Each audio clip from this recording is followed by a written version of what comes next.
Ese wari uzi ko ibintu uba wasibye muri telefoni yawe bitaba byavuyemo burundu? Muri iyi video nicyo ngiye kukwereka, ibintu usibye ahantu bihita bijya ndetse n'uburyo ushobora kubisiba muri telefoni yawe burundu. Tuguhaye ikaze, nimba ari ubwa mbere ugeze kuri uyu muyoboro, kora subscribe ndetse utange na comment niba ari ikibazo ufite cyangwa se igitekerezo.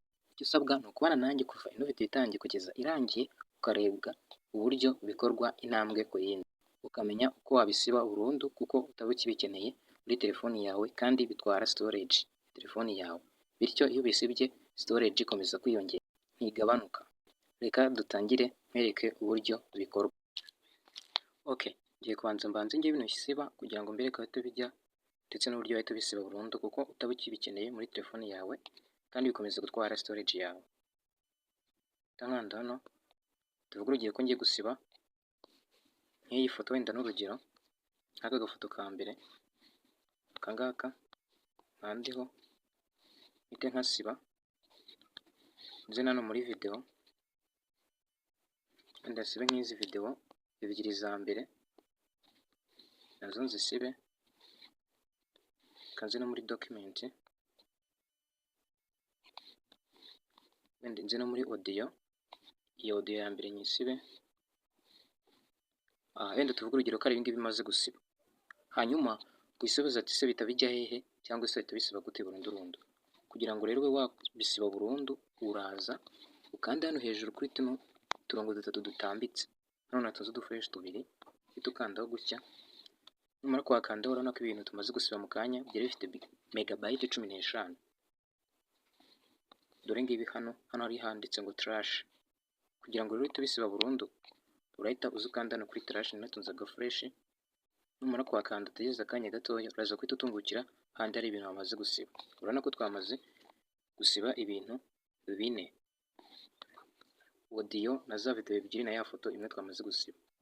Kuvuga ngo ibi ngibi hano bihaguma iminsi 30 gusa, nyuma y'iminsi 30 bagutegeka kuba wabisiba, ariko wongeye kukwereka uburyo uhita ubisiba ako kanya kugira ngo storage yawe telefone ikomeze kwiyongera kuko ibyo bintu utaba ukibikeneye. Hanyuma kugira ngo uhite ubisiba byose rero, ushobora kuzikanda hano handitse ngo all item. Iyo ushaka gusiba kimwe, wenda tuvuge urugero ko ngiye kubanza gusiba audio, uraza ugakanda kuri kano kantu k'akazeru, ukakandamo gutya, uhita ukanda hano hepfo handitse ngo delete, ahangaha natunze agafresh gutya, ugahita ukanda none hano handitse ngo delete. Hano ubwo bavuze ngo delete one file permanently, uraza ugahita ukanda hano handitse delete natunze udufresh tubiri. Urabona ko ya audio yacu igiye guhita igenda, yagiye. Hanyuma kuko uba ushaka rero kubisiba byose, uraza kandi handitse ngo all items, hano natunze agafresh, ukandemo gutya. Numara gukandamo urabona ko byose byamaze kuba selected, uhita uza ukande hano hepfo handitse ngo delete, ukandemo gutya. Hanyuma none bahita bakubwira ngo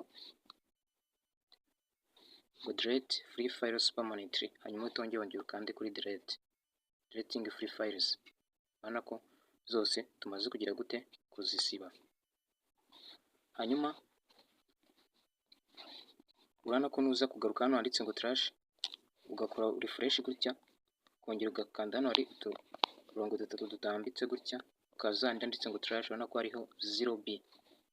Ahangaha twongeye ko byari bifite megabyte 15, ariko kuko twabisibye hariho 0. Ni ukuvuga ngo hano storage ya telefoni yawe ikomeza kwiyongera kuko ibintu utaba ukibikeneye uhita ubisiba burundu. Nizeye ko wakoze subscribe, utanga na comment, ugakora na like. Channel ni ingenzi, niba ari igitekerezo ufite cyandika muri comment tugahita tugufasha.